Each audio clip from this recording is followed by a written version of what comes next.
जय श्री कृष्ण मित्रों। कहानी काल्पनिक जरूर है पर दिल को गहराई से छू जाने वाली। एक बार की बात है, स्वर्ग में विचरण करते हुए राधा और श्री कृष्ण एक दूसरे के आमने सामने आ गए। विचलित से कृष्ण और प्रसन्नचित से राधा। कृष्ण सक पकाए और राधा मुस्कुराई। इससे पहले कि कृष्ण कुछ कह पाते, राधा बोल उठे, कैसे हो द्वारिकाधीश? जिस राधा के लिए वह सिर्फ और सिर्फ कान्हा ही थे, उसके मुख से द्वारिकाधीश संबोधन उन्हें भीतर तक घायल कर गया।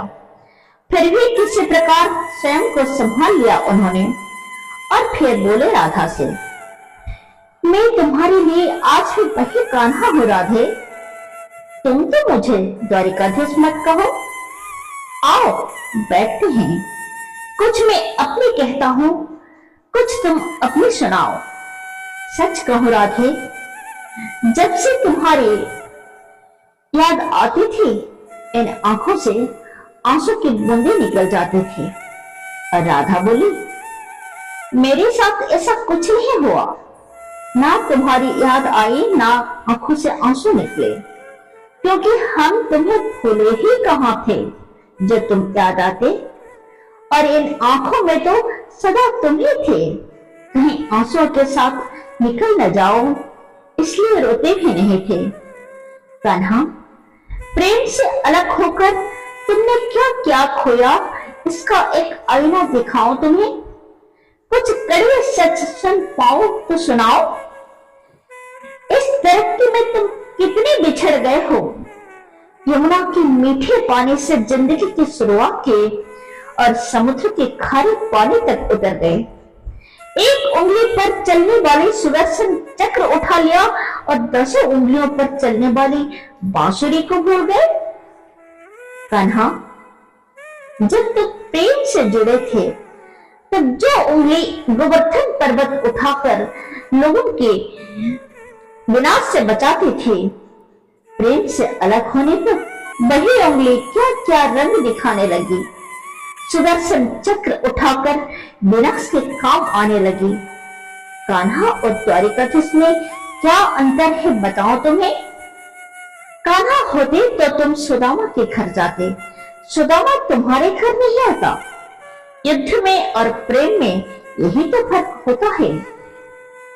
युद्ध में आप दूसरों को मार कर जीतते हैं और प्रेम से अपने आप को खुद मिटा कर जीतते हैं।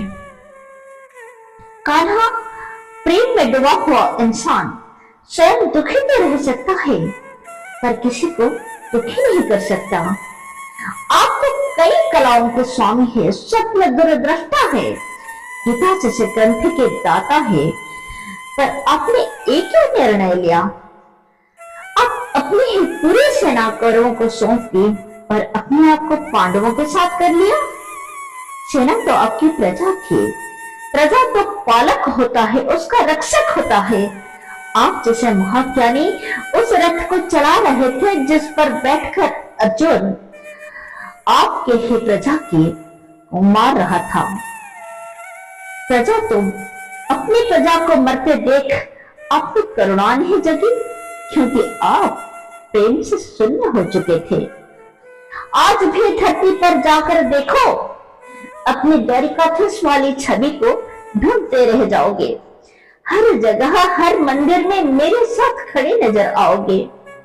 मैं जानती हूँ कान्हा, लोग गीता की बात करते हैं, उसके महत्व की बात करते हैं, पर धरती वाले लोग युद्ध वाले द्वारिकाधीश पर नहीं, प्रेम वाले कान्हा पर भरोसा करते हैं।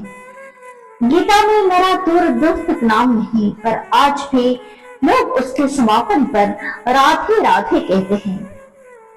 मित्रों, ये कहानी काल्पनिक जरूर है, पर इसके भीतर छिपी सीख बहुत महत्वपूर्ण है।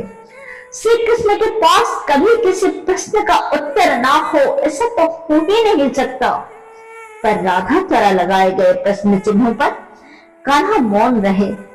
यही तो है प्रेम में समर्पण का भाव। पराक्रम में हम हर किसी को हराना होता है, तब भी हम जीत कर भी हार जाते हैं, पर प्रेम में एक ही कईयों का दिल जीत लेता है।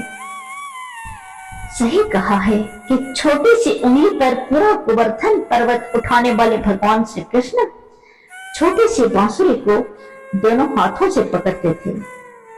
फिर मिलेंगे दोस्तों, तब तक खुश रहिए, आबाद रहिए, मुस्कुराते रहिए, स्वस्थ रहिए। जय श्री कृष्णा।